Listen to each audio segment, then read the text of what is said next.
dice. You never know if it could change your life. Take a chance, you're neither wrong or right. You never know if you don't roll them dice. You better roll them dice. You never know if it'll change your life. Take a chance, you're neither wrong or Well, you were friend. I was friendly with somebody on Twitter. Friends with someone. Yeah. No, that takes skill. I'm not friends with anyone on Twitter. Speaking of friends, do you know what the most powerful force in the universe is, Matt?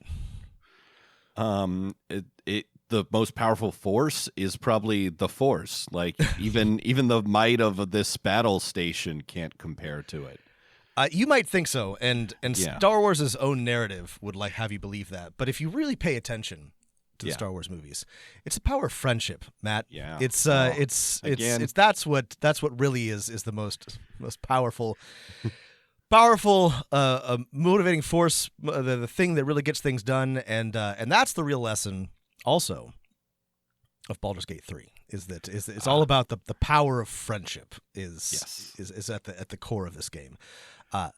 Today we're going to be talking about Act 1 only of Baldur's Gate 3 for what you could learn as a dungeon master. If you have happened to play through that video game, that 30 to 50 hours of video games, and this is for our patrons. So if you want the full episode, patreon.com/dungeonmasterofnone. Thanks, patrons, for listening. And even if you haven't played Baldur's Gate 3, I think there's a lot you can learn from this. The Act 1 is not... it's great, but it's not full of spoilers. You know, you can listen to this and not probably learn anything that would inhibit your enjoyment of the game if you're still working around to it.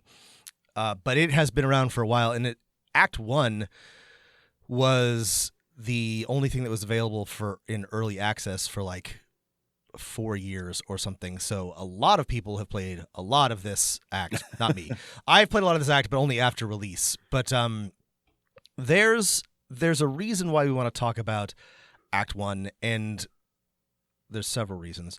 One is that it's a really, really good object lesson in a bunch of aspects of game and encounter and campaign design. Also, as far as Baldur's Gate 3 goes, it's far and away the most polished section of the game. I like the whole game, but it has absolutely the most love and attention put into it, so it's worth spending a whole episode on.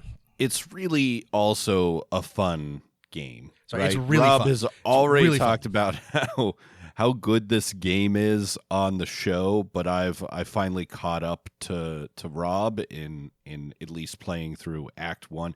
It's a really good game. It shows that just like great DMs can make an amazing tabletop experience out of 5e. If you have $500 million, you can do the same thing with a video game because you can.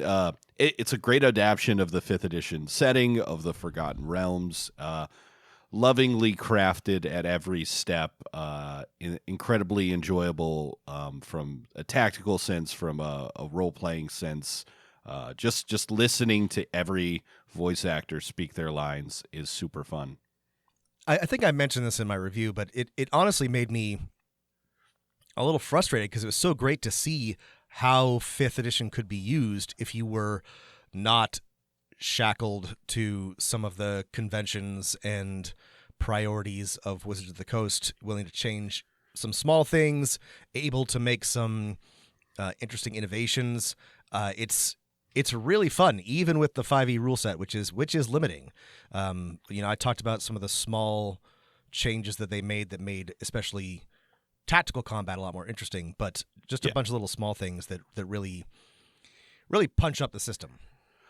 Rob, playing through the game, I was heartened. I continually thought of the meme with the bloody superhero being like, look at what they need for a fraction of our power. Look what they need to mimic a fraction of our power.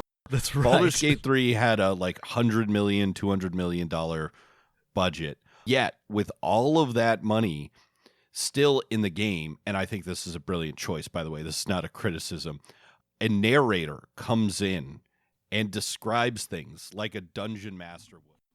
And if you'd like to hear the rest of this episode, you can go to patreon.com/dungeonmasterofnone.